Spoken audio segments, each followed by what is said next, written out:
and let us all do we can to build a better future. All right. So again, it's still buffering. You have criticized Hillary Clinton as the, quote, personification of the rot that has sickened the Democratic Party. What is the rot you see in the Democratic Party? That our Democratic Party, unfortunately, is not the party that is of, by, and for the people. It is a party that has been and continues to be influenced by the foreign policy establishment in Washington, represented by Hillary Clinton and others' foreign policy, by the military-industrial complex and other greedy corporate interests. I'm running for president to be the Democratic nominee that rebuilds our Democratic Party, takes it out of their hands, and truly puts it in the hands of the people of this country, a party that actually hears the voices of Americans who are struggling all across this country, and puts it in the hands of veterans and fellow Americans who are calling for an end to this ongoing Bush-Clinton-Trump foreign policy doctrine of regime change wars, overthrowing dictators in other countries, needlessly sending my brothers and sisters in uniform into harm's way to fight in wars that actually undermine our national security and have cost us thousands of American lives. It's unfortunate that we have someone on the stage who is attempting to be the Democratic nominee for president of the United States, who during the Obama administration spent 4 years full-time on Fox News criticizing President Obama, who has spent full-time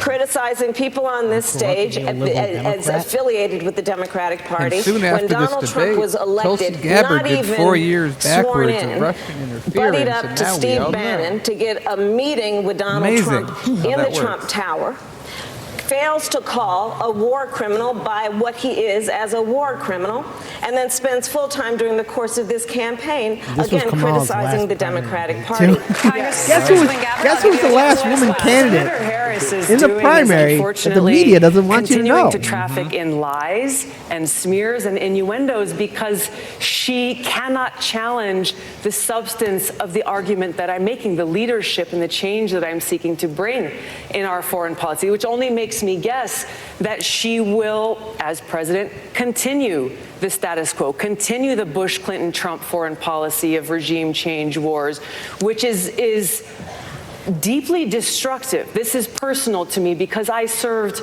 in Iraq. I left my seat in the state legislature in Hawaii, volunteered to deploy to Iraq, where I served in a medical unit where every single day I saw the terribly high human cost of war. I take very seriously the responsibility that the president has to serve as commander-in-chief, to lead our armed forces, and to make sure always, no, I'm not going to put party interests first. We have Democrats, Republicans, libertarians, and independents coming together saying, hey, we are all concerned about making sure that we have clean water to drink for our families, that we have clean air to breathe, that we're able to raise our kids in a community that's safe. It is the hyper-partisanship in Washington, unfortunately, that has created this gridlock that has stood in the way of the kinds of progress that I would bring about as president. It's important that we set the record straight and correct the racial injustices that exist in a very institutional way in our country, beginning with things that have to do with our criminal justice system,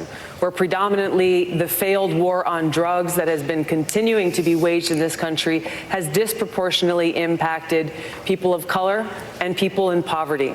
This is something that I'll do as president and commander-in-chief, is to overhaul our criminal justice system, working in a bipartisan way to do things like end the failed war on drugs. But I want to get back to Pete Buttigieg and his comment about experience. Pete, you'll agree. I just want to say this because I know through the entire primary, especially, and even after, there are a lot of people that don't like Tulsi. And there's a couple groups of those people. I think the biggest group of people are, I watch news on TV, and they said she was bad, so I agree, because I don't think for myself that much. That's an enormous amount of people that don't like Tulsi that I've talked with. It's crazy. I remember one time I was having a Facebook argument, which I have far fewer of these days, with someone. I was very clear. I forget exactly what it was, but it was something that was like not debatable. And so after talking with me for a while, they just went into my post history, and they looked like 5 down. They saw that I liked it. Tulsi Gabbard, you're just a Russian stooge. I don't have to listen to you. which was pathetic. And then there are a number of other people who have differences with her or think that she's not truly progressive. And a lot of people came down to the, they like Bernie, and then they thought Tulsi was a natural inhibitor, so that's why they hated her, which I think is a dumb way to think of it as well, personally, not just my opinion.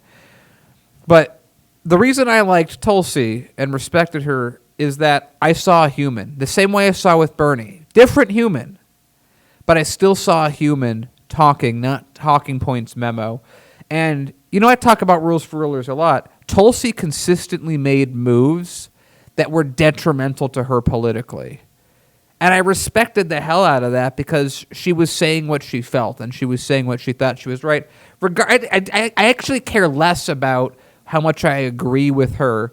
The fact is that there are so few people that are not PR trained to say exactly certain things and roll up their sleeves at certain moments in this country, that even if it's someone that is considered flawed, I don't think she's as flawed as I know other people did.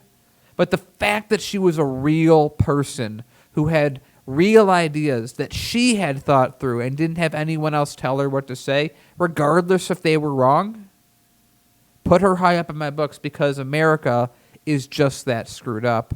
And a leader like Tulsi, who would be a self-thinker, that counts. It's one of the most valuable traits I can think of. Can I also comment on here, too? Because then I want to play the rest of that video, too, because then we see the Skaven puppet. I mean, Pete Buttigieg. Ooh, sorry there. Pete Buttigieg trying to go after Tulsi, which is stupid. But let's look at Tulsi Gabbard's campaign. Are there things I agree with what she did? She made some errors here and there, but, I mean, my criticism of her is like a nothing burger at this point. I think in the long run, we would not have covered her as much as we did were it not for the horrible mismanagement that corporate media did. They kept on smearing her, calling her a Syrian puppet, calling her a Russian stooge, and basically indicating that a standing veteran and as also an active duty servicewoman as well, but also a standing congresswoman is somehow this great big evil Republican / foreign agent. I mean, how sloppy are you? I mean, the New York Times did articles, Washington Post, Huffington Post, even TYT, where Anna Kasparian made that video saying that Tulsi Gabbard, a sitting congresswoman, walked into TYT studios saying that, she's telling them what to do, even though Cenk Uygur has done countless interviews with people far more controversial than Tulsi Gabbard. Not once has been there any scenario where they came in there and told anyone what to do. Now, unless there's video evidence and someone willing to step forward, because I actually did a video on this, to say that, Anna Kasparian's right, that Tulsi did this, because I don't believe it at all. It makes no sense because she did other back-to-back interviews on that day for Jimmy Dore, Nico House, Kim Iverson, and I think a few other people too. We did a video on that, and basically the thesis we gave was, so either Cenk Uygur let a low-digit candidate strong-arm him, go against the very brand that he talks about in a way that hasn't happened in any other interview that's happened.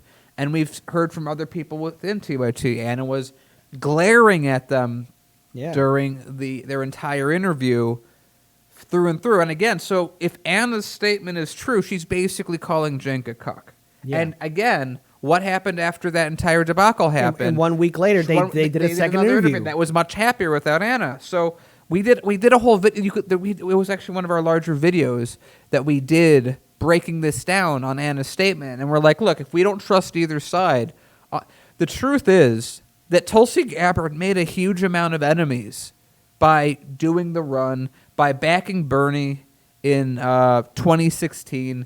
She pissed off the entire Democratic apparatus and therefore the media apparatus. And we know where TYT is connected right now based on where their money's from.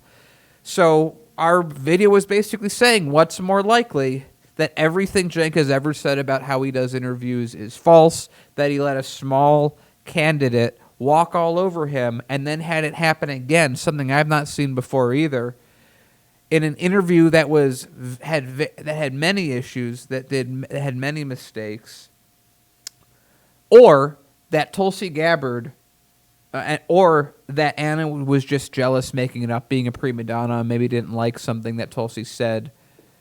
XYZ.